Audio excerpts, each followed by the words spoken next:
Hi everyone, this is Lexi coming in tonight. Remember to like and subscribe to my channel. So yes, I'm coming in from my dining room tonight. I switched it up a little bit. It's actually in the afternoon, it's daytime. So you guys are seeing me in the day. I'm gonna give you guys a good topic today. We're gonna get right into it. The question is, why can't modern women commit? Right? Why aren't they committing like they used to? So I'm really going to give you guys the real, maybe a little secret, really speak to you guys very candidly about what's going on. The first thing we have to explain is, what is the modern woman? I really am talking to women that are older, maybe mid to late 20s, all the way into her closer to 40s. We are the modern women. We're professional. We probably just finished college. We're working. We're out there. We might own a house. We have a car. We have our lives together. That's why I like to exclude people, like I said, that is not dating. You're not going to be able to commit if you're not dating. So this topic is for the modern women, and it's also for the modern men that are listening, that are wondering, why is it that I'm going on all these dates, but it's so hard to find a woman to commit? I'm going to break it down for you guys. The first things first is, why do you guys think that she's single? Okay, it's a really simple question, and it's something that we overlook. Doesn't necessarily mean something's wrong with her, okay? Let's just talk about it. If she's in the age range that you're looking for, she's professional, she might be in her late 20s, she might be in her mid 20s, or she might be in her 30s. Number one reason why she's single, attractive, and even somebody that you guys want to go out with is probably because, yes, I said it, she's got her nose stuck up in the air. Yes, she's been holding out for Mr. Right. If she wasn't, she probably would have been married by now. It's either two things. She's holding out for Mr. Right because she's a snob, she's uptight, and she's waiting on perfect man to come in with her Prince Charming knight in shining armor, which probably doesn't exist, but we'll get into that later. Or she's been divorced, she's coming out of a relationship, she already made her decision, but now she's back on the market for whatever reason, and she's probably been married, or she probably was in an LTR, or she probably is a single mother. That is the honesty of what's out there. Those are only two reasons why she's out there, and she's attractive, and she's worth even being on a date, and for you to be on this video asking why, okay? So that's the first thing, meaning that if she has been waiting for the right guy, then this is pretty much what's going on, why she probably can't commit it to you. First of all these years have passed. She's been in college. She's been turning down the college guys because obviously she probably wants somebody that's a little bit making more money. She probably wants somebody a little more successful. She's probably looking at the physical. She's probably got a lot of checklists, like I've been talking about, that checklist of why she's not able to commit.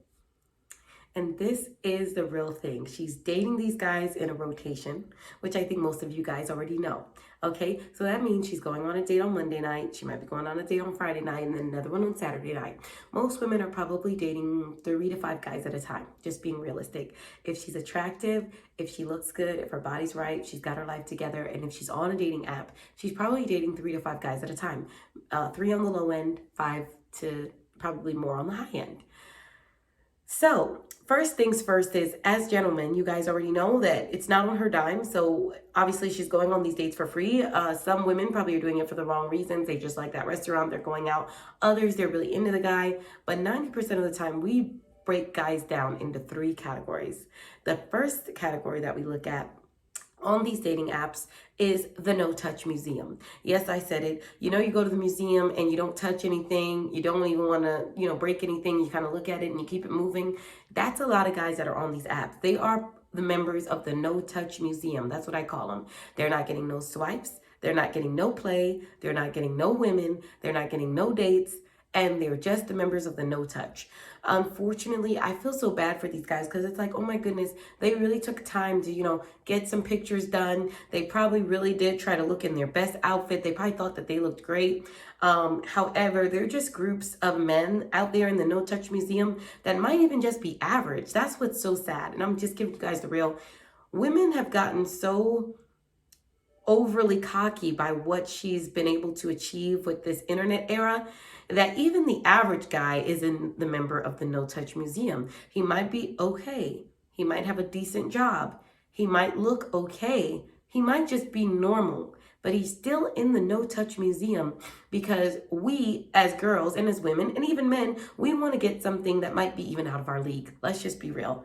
We might have been on a date with somebody that really knocked us out the park. We got a little taste of something. And you know how it is. It goes for male and female. When you get a little taste of something better, you kind of in the subliminal mind believe that you want something better now. You want to marry something better. You want to get something better. So as a result, the average Joes don't look as good. It's like you had the nice, sweet, ripe papaya, and then you got in around the season where papaya wasn't in season and it's a little dull. It's still a papaya, it's still a good guy, but it's not the ripe version. You got the souped up version, so when you taste the bland papaya, it's really not as good, because you can always compare it to that good papaya. So as a result, there are guys that are really great guys and they're average, but they're just no touch museum. They're not even getting the swipes. So then we move it up. And about the no touch museum guys, I don't want to just jack you guys up and make you feel like you have no way to attain to, but you guys as well are probably wondering, why is it that I'm not getting the dates? You hear those guys a lot that say, I haven't gotten any dates since I've been on this app, or I get a small conversation, then it falls off, or I might get a swipe and I think the girl wants to go out with me and I'm just a pen pal and I don't know what I'm doing wrong. I've got the pictures up, I've got a decent job. I don't understand why she doesn't want to be with me. And unfortunately, even you guys are told, oh, well, I've got a decent job, I'm doing what I'm supposed to do, and I can attain even an average girl. You guys might not even be looking for the 8 or 9, but you guys are probably also swiping left to the girl that might be a little chubby, to the girl that might be a little bit under the 5 scale, and to the girl that just might not be the best. You might not have her life together. I'm sad and sorry to say, guys, like you guys have to settle, but I'm just being real. That's probably the girls that are swiping right on you, but you don't know because you're swiping left on her. So I bet you if you start swiping right on the girl that's a little bit bigger, that's a little bit uglier, and that's a little bit maybe doesn't have her life together, you might have to take that and groom that. And I'm just trying to help people get ahead. It's that there's no point of continuing to shoot for the 8 or the 9 or even the 6 or the 7, because even if she's cute, she's probably trying to get with the guy that's out of her league. So realistically, no touch museum guys, you guys are going to have to just date a little bit on the spectrum that you probably are swiping left for. And you can work with her, and it's better than being single. Okay. Moving on from the no touch museum, then we get to a mid-level guy. This is the Temptation Island. That's what I'm going to call him. He's Temptation Island. Why do I say that? He's a little bit more above average. He might have a little bit above job. When I say above average job, he's probably making 6 figures, probably barely touching the surface of 100 grand. He is got his own place, but he's not everything. He might not be the 8 or the 9, as you guys would call it. He's just cute. He's charming. He's kind of like when you go shopping, ladies, and when you find that cute dress and you're like, oh my God, I love this dress, and you add it to your cart, but it just sits in the cart. And then when it's time to check out, you're kind of like, I could kind of take it or leave it. I really liked the dress initially when I saw it, but then, you start to think about other things and you're like, but I really want to get this jumpsuit. Like I saw a jumpsuit that for sure is going to be checked out. However, this dress, I initially got excited, but it just kind of sits in the cart. And then slowly but surely we end up just saving it for later, and that's Temptation Island. It's cute. It's initially sexy. We swipe right on it. We really like it. But as we see, it's okay, but it's just like something that when we really get to the checkout line and when it's time to, commit, or it's time to, say yes, and it's time to move in, that's when we start going, I don't want to add that to my cart after all. Let's save that for later. Unfortunately, Temptation Island is the bulk of who's getting the dates, is the bulk of who's in this manosphere wondering, why is she not committing to me? The Temptation Island are the men that are just doing well, doing everything right, getting the dates, might even be getting short-term relationships. They might even be getting laid, because Temptation Island is the big pool of men that we're doing stuff with. But unfortunately, the commitment probably still isn't there. After a few months, it starts to run dry. The well runs dry. Why does the well run dry? Well, because the modern woman is waiting for the men in the 3rd and final category. And this guy is the Wonka Factory. Yes, ladies and gentlemen, I have named it the Wonka Factory because he's got the golden ticket. And we are little Charlie. We got the golden ticket, and we're trying to get into that Wonka Factory, right? So we're little Charlie. We're Charlie's angels, okay? We see this guy and he's perfect. He's perfect on paper. He's perfect on his profile. He's perfect in IG. He's perfect in real life. He's perfect on LinkedIn, because yes, we stalk your LinkedIn. He's perfect on Google. He's literally just a man on wheels that we are trying to get into that chocolate factory. Let me tell you something about the man that is the Wonka factory man. Not only does he have all the chocolates and he's got all the goods and he's got all the sweets and he's got the place and he's got the fun and he's got the river and he's got the dewsberries and snowsberries and the blueberries and the snowsberries taste like snowsberries. Outside of all of those wonderful things, on top of it, he also has the women just swiping right every day. He's the guy that is just the one that we feel like, oh my goodness, we feel like even though we know he's out of our league, even though we know he's probably not going to really take it seriously, even though we're wishing for that and we're hoping for that and we're thinking it might be too good to be true, but we're holding out for that Wonka factory. Unfortunately, gentlemen, I'm just being real. However, the problem is that you also have to wonder, just like this modern woman, why is Mr. Wonka single? Right? And a lot of times Mr. Wonka is single because there's something going to be majorly wrong with this guy that we like to overlook, right? Because if he's a member of the Wonka factory, we can't. But just like the Wonka factory, what makes him so appealing is that across socioeconomic statuses, across races, across everything, everybody wants him. So remember, even in the movie with the Wonka factory, there was Violet, there was Charlie, who was dirt poor, and he wanted to go to the Wonka factory. There was Violet, who was middle class. She wanted to go to the Wonka factory. Then there was the rich one, the bad egg, the one that was super loaded rich with her dad with the factory that bought about 1 million of those chocolates just for his daughter to get one.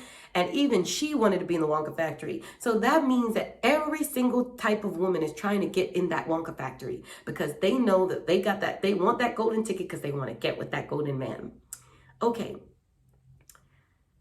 So we've got the Temptation Island that we're using in our inbox, that we're talking to, that we're texting with, that we're being with, but we're not committing because we're holding out for the golden ticket. This is the problem. The golden ticket is a fantasy. The golden ticket, as we see at like in the end of the movie, it's when Charlie let go of everything. He let go of that golden ticket when everything started to come to him. And that's what us women have to do in order to commit. We've got to let it go. Remember, he just said, you know, he could have sold it to Sludgeworth or he could have done something else with it. But when he realized, you know, I'm not going to be able to attain this because I didn't follow the rules. I didn't play nicely. Remember, Grandpa Joe was doing all types of stuff in that room and he was sipping on that something on that bubbles and he didn't listen to the rules. And when Wonka told him it wasn't going to happen, he realized he had to give up that golden ticket. And after he released himself from the golden ticket was when everything started to come to him and he realized that that's what, you know, that he was actually going to get everything. This is the same thing with dating on why women can't commit. You've got to let go of the golden ticket. Temptation Island is sometimes what you need. Temptation Island is sometimes what you actually can afford because the jumpsuit and the golden ticket are things that not everybody can get. As we see at the end of the movie, everybody ended up weeding themselves off and they realized it just wasn't attainable. So, ladies and gentlemen, what does all of this mean? This means that the woman understands that Wonka Factory is playing games. Wonka Factory might be on some BS. Wonka Factory is dating a whole bunch of other women in rotation, and we're going to get to him on what's going on with his issues as well, because usually they have the biggest of the issues. This means that instead of committing, the woman is sitting there wanting to take the D, and when I say the D, y'all gonna have to understand what I mean by that. They want to take the D from No Touch Museum with the salary of Temptation Island and then the looks of the Golden Factory. And then they want to make this man, and they might have been on a date with the Golden Factory. They might have even slept with the Golden Factory. They might have done something with the Wonka Factory. However, they want to take a little bit of this man, a little bit of that man, a little bit of this man, and make them a new man. So a lot of women, why we can't commit is in our rotation, we've got one thing that we like about one guy, we've got another thing we like about this other guy, and we've got a third thing we like about this guy. So it's too hard to decide because all three things are equally important, right? You need sex, you need the attraction, then you need the financial support, right? So as a result, as women, we are just out here hoping either that Wonka's gonna come down and all of a sudden get in his right mind and come back and be with us, or we're hoping that one of these guys or a new guy is going to give us the qualities of what we're looking for and what we already have. And it just doesn't work like that. This is not Burger King. You're not going to be able to build a bear like I tell women and I tell men. It's not going to happen. You have to give some and you got to lose some. You've got to compromise. And like I said, a lot of these women, the modern women, it doesn't matter. See, so many of you guys are so worried on, oh, she's just cute. She's not even all that. And she wants to have all these decisions and she wants to say all this. Oh, she's not even all that. She's got all this. She's almost 30. She wants to act like she's got all these decisions. Or, oh man, she's too old. She's got all these. She thinks she's going to do something. But what men don't understand is, yes, we're all, because guess what? We're all going on the same dates with the same guys. Because unfortunately, men, you guys talk all this trash behind videos, but the 6, the 7, the 8, and the 9 are all dating the same guys. And I'm not just saying that. I know that because I speak with women. I talk with women. I am a single woman, and I've got a lot of single friends and a lot of friends that are in relationships. And while they were dating, I know that a lot of these men that are out there are dating from cute range all the way to bad range. Because the reality is, if you're only dating the 9, it's just like a woman. The golden factory is rare. The girls that are 8 and 9 are rare. If you're sitting around waiting on that, you might only go on a date twice a year. So as a result, you're dating cute, you're dating other things, and guess what? It doesn't matter. The same woman is playing that same game. So it doesn't mean, like once you get to cute and all the way up, you're kind of still getting the same type of lack of commitment. So unless she's like 5 and below, that's when you're going to get some different results there. And we'll talk about that another time. However, the cute all the way up is getting access to these men due to the internet, due to Snapchat, due to all these different things that now she's able to believe that she's going to get with that guy. Whether it's true or not, I'm just letting you guys know. Don't hate the messenger. I'm just telling you guys that this is what's happening in our dating world. And this is why it's so hard to get the cute girl all the way to the 10 to commit. I know this. And you guys can say, oh, Lexi, you don't know what you're talking about. You know, you were married. We Googled you. We know you've been married for 6 years. And then after that, you got married again and you've got a baby. So how do you know? So I can be saying this just from a subjective view and you guys don't think that. However, I live with, well, actually rather, a friend lives with me that we've been living together now for almost 2 years. She's a close friend of mine, and she is Algerian and French, no children, hasn't been married in 2 years, has been out here looking for things. And I think what most men would arguably say is on a scale of 1 to 10, probably a 9, a strong 9, 9.5. But hate to burst your bubble, it's the same dun, dun, dun, old song, dun, dun, dun, just a different beat since you've been gone. Same old song, guys. She's holding out for the Wonka factory. I'm holding out for the Wonka factory. Other chicks holding out for the Wonka factory. Whether there's children or not, whether she's been married or not, whether you've rode the carousel or not, these are the facts. These are the facts.